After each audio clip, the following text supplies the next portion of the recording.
Portugal is a fascinating nation, one which I have visited before on this channel.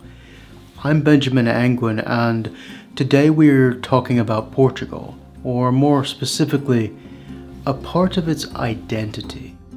Because we live in an age of identity, and this is not the post-war era anymore with its anti-nationalist liberal universalism.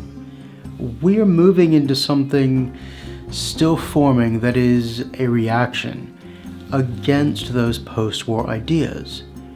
We're finally, at last, seeing arguments over national identity again and culture.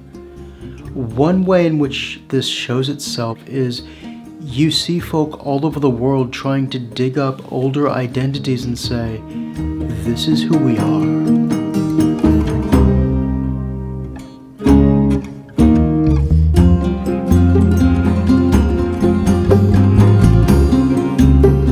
In the north of Portugal, you will find bagpipes. You will find stone hill forts on green hilltops called castros. You will find festivals, and these call themselves Celtic festivals, and a growing movement of Celtic identity on both sides of the Spanish border with Galicia that calls the people of this land the last of the Celts in Iberia. So, are they?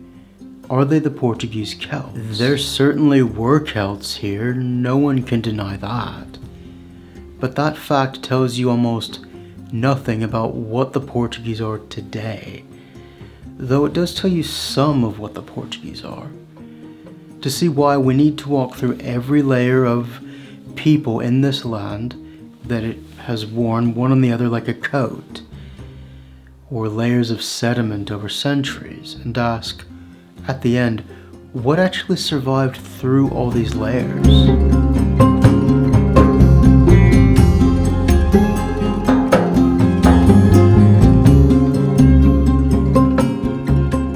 Let us start with that word, Celt. What is it? The earliest reference to Celts is from a Greek geographer, Hecataeus of Miletus, writing in the year 517 BCE. That's 2,500 years ago, but get this, he said Celts lived at the mouth of the river Danube and the west of Europe. That's a continent apart. What this tells us is he was talking loosely about a vaguely similar grouping of cultures spread across all of Europe to the north of him. It does not tell us what a Celt is.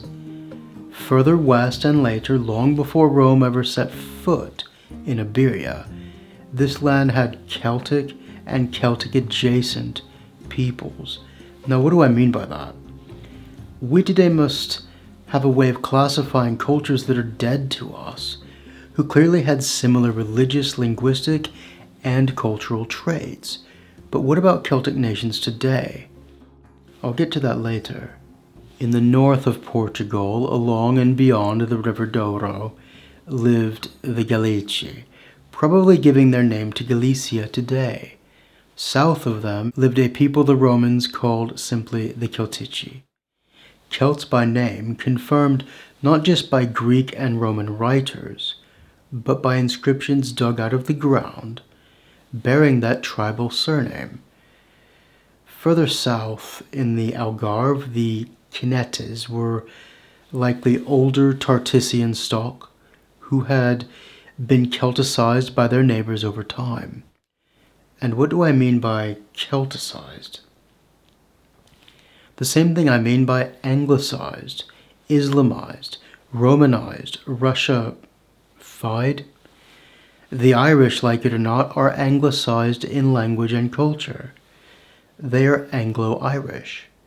Now this Celticization in Portugal is simply not just a people, it is an expanding culture. You had hybrid cultures that were partially Celtic, like the very later stages of the Tartessian people. And in the center between the Tagus and the Douro rivers, the Lusitanians, the people who gave their name to the whole Roman province later, and to Portugal's poetic self-image ever since. Whether the Lusitanians were themselves fully Celtic, as in the material culture and the language, or a related pre-Celtic Indo-European people who simply absorbed Celtic custom by nearness, is still argued over by archaeologists. Like the content? Leave a like, or even better, donate on Buy Me a Coffee. I'll put a link below. Thank you for watching. Diolch yn fawr iawn.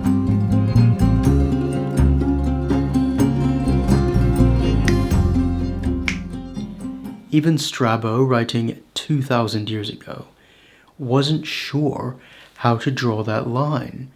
So the Celtic layer in Portugal is real. It is attested by local stones and by Greek and Roman geographers, Strabo and Pliny the Elder, who specifically recorded Celtici as a tribal name in use in Lusitania, a claim modern archaeology has since proven with inscriptions. Nobody can dispute that Celts and Celtic-related peoples once lived across most of what is now Portugal.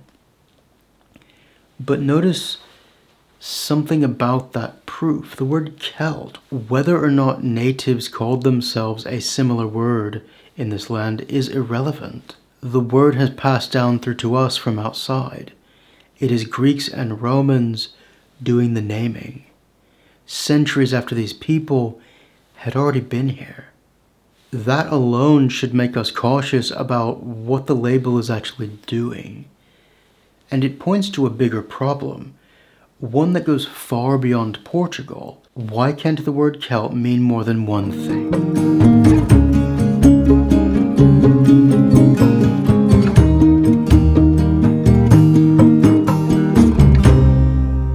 Here is an uncomfortable fact for anyone building an identity on the word Celtic. Modern scholarship has often treated the Celts as a single, linked people, as something closer to an 18th century invention than an ancient reality. The archaeologist Simon James has made the case plainly. The whole idea of a unified Celtic people was put together backwards, from the observation, rightly so, that Irish, Scottish, Welsh, Cornish, Manx, and Breton belong to the same family of languages, as was shown by Welshman Edward Llwyd.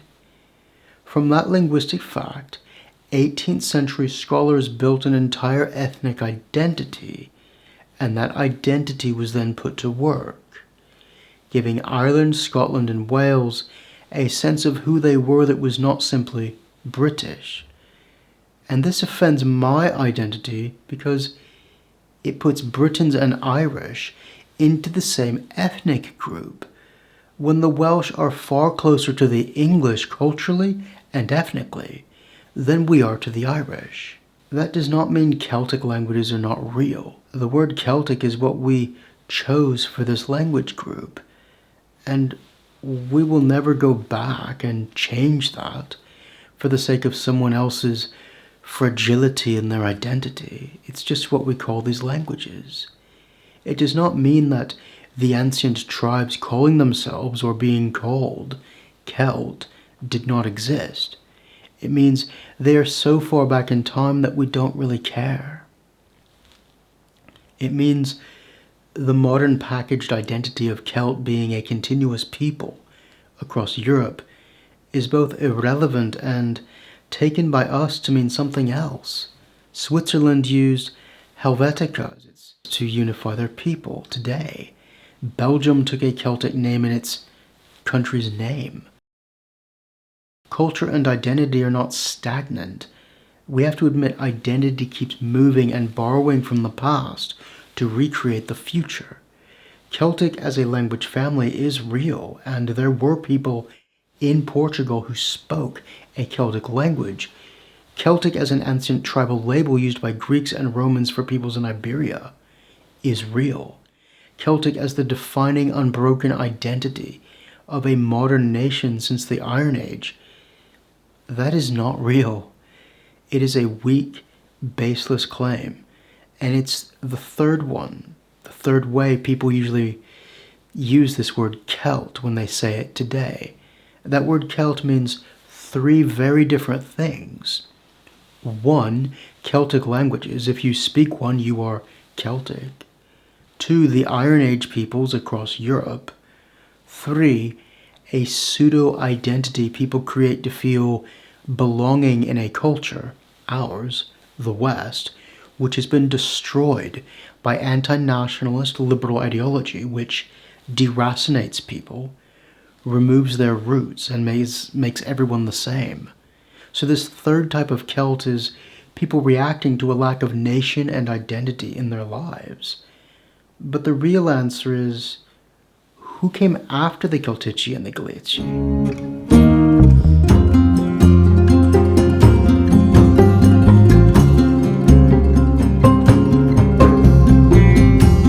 Who came after the Celts in these layers of sediment in Portugal's history? This is where the real answer is.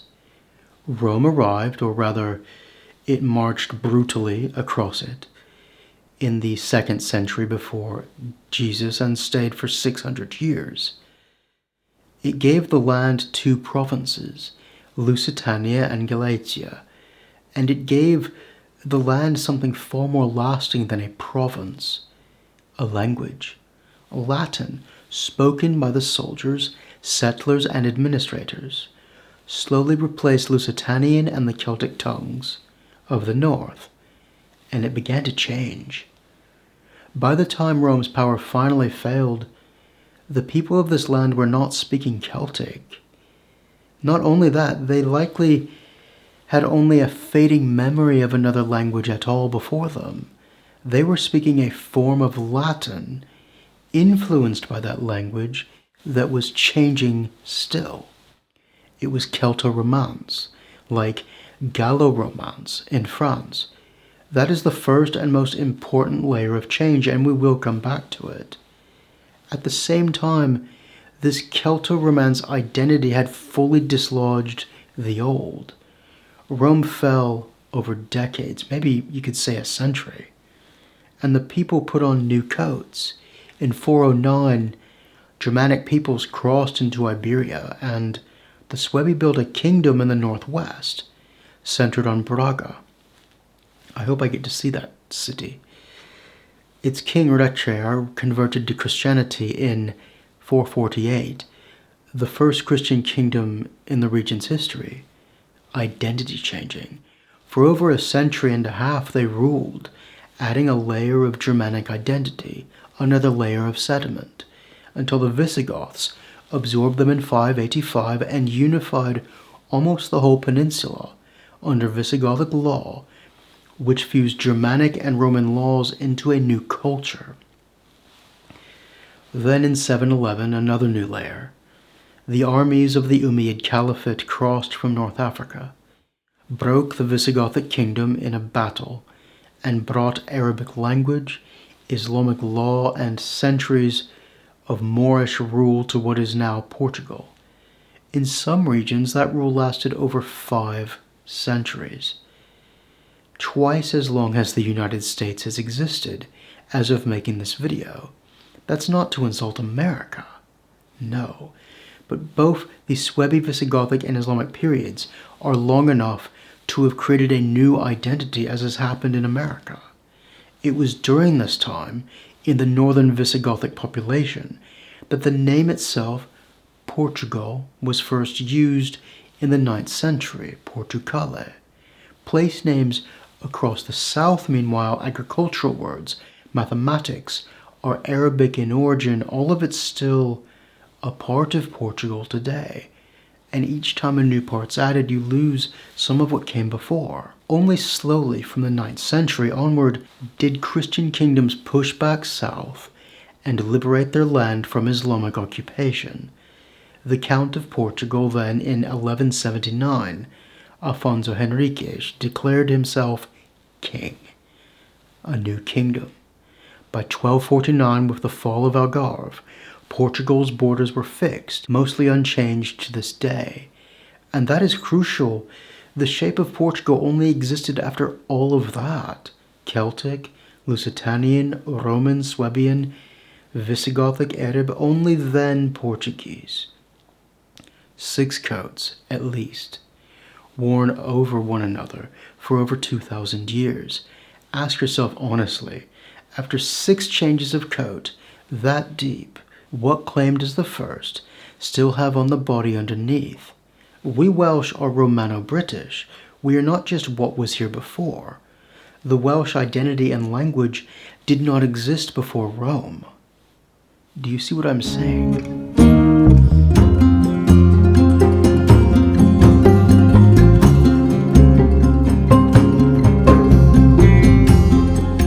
Here is a comparison that should settle this matter.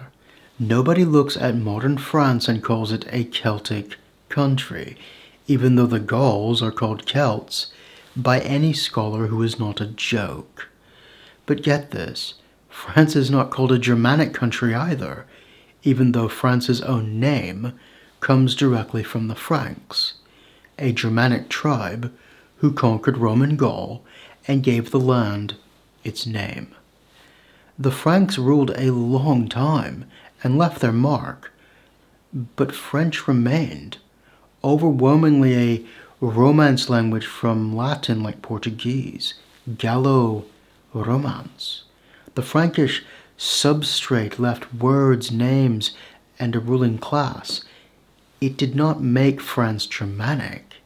Identity, once another is added to a nation, it does not default backward to whichever group happened to come before it. People change into other peoples. The same logic applies in the other direction, to Portugal and the Celts. Portugal's own name is Romano-Celtic in origin, Portus Colle, a fossil in the ground of this exact kind of layering.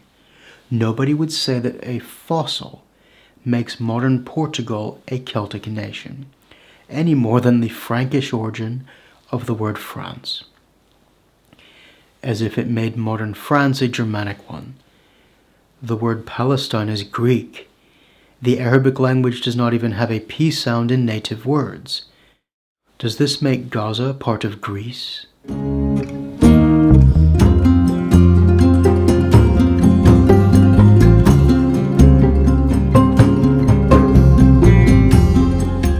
At this point, somebody always wants to reach for a DNA test.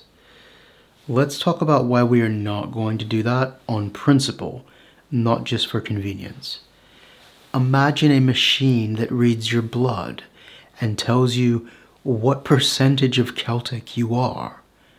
Now imagine using that number to tell someone they are or are not Portuguese.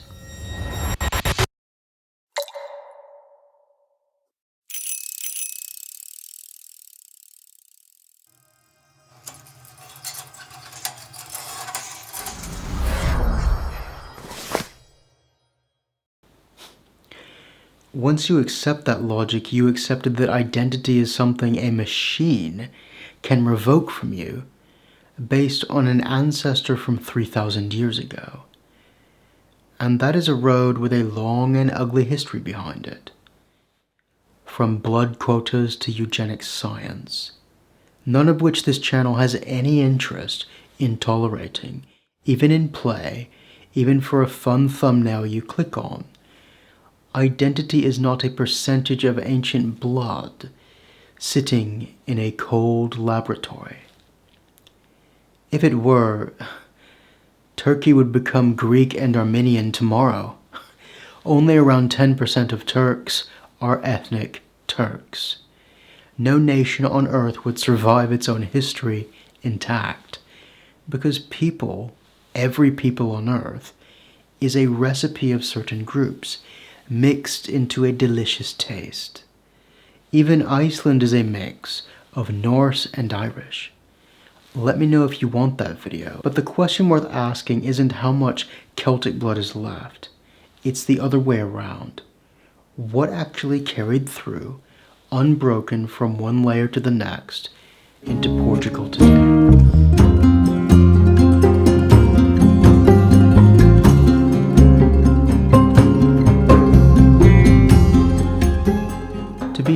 to the Celtic case, yes, there are real remnants of Celtic language within Portuguese today.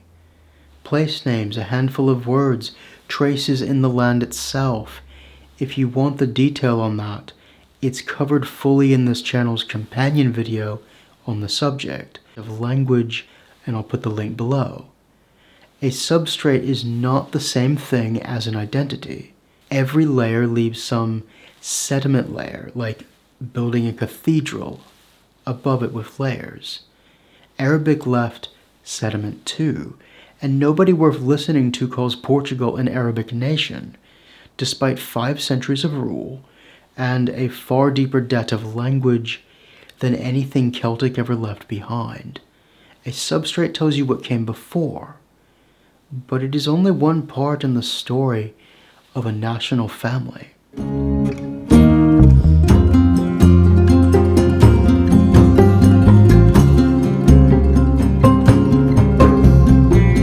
So what is the test that actually works?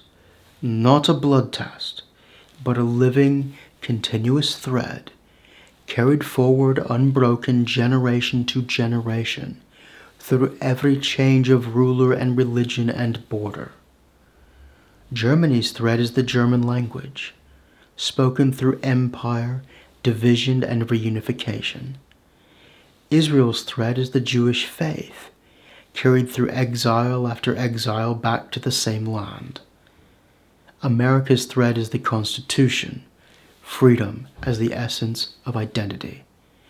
India's thread is family structure. Go to India and see how they group together. But Portugal is exactly this kind of thread. It is simply not the Celtic one. It is Latin, with a bit of Christianity. From the moment Rome's language took root here, it never broke. Suebi and Visigoth ruled as Christian kings, not as a new mother tongue from German lands. Even 5 centuries of Arabic rule left words and place names, not a language change. Through every single layer since Rome, the language of this land has remained unbroken, a Romance tongue, evolving in the mouths of ordinary people into modern Portuguese, distinct, deep, of the land itself, and beautiful. That is the actual spine of Portuguese identity, with Christianity, I might add. Not a Celtic bloodline stretching back to the Gallici, a linguistic line, unbroken for 2,000 years, through every single coat the Portuguese land has worn. So, are the Portuguese Celts? There is Celtic Iberian blood in that mix, a lot of it. And there is Roman blood, Suebian blood, Visigothic blood, and Arab blood. Spanish blood, they had to go. All of it is real, but none of it on its own is the answer. Now do not think for a moment I am going for today's multicultural, anti-Western ideology of anyone can be anything from anywhere. Not at all. A people is not the sum of everyone who ever passed through their land. No. A people is whatever survived each and every single rupture between those sediment layers of history, intact within the hearts of the people. The Celts of Portugal were real. It is a part of Portugal, surely. They are also dead, and I think we should respect the dead and let them rest. Deus Obrigado. Thank you very much for watching.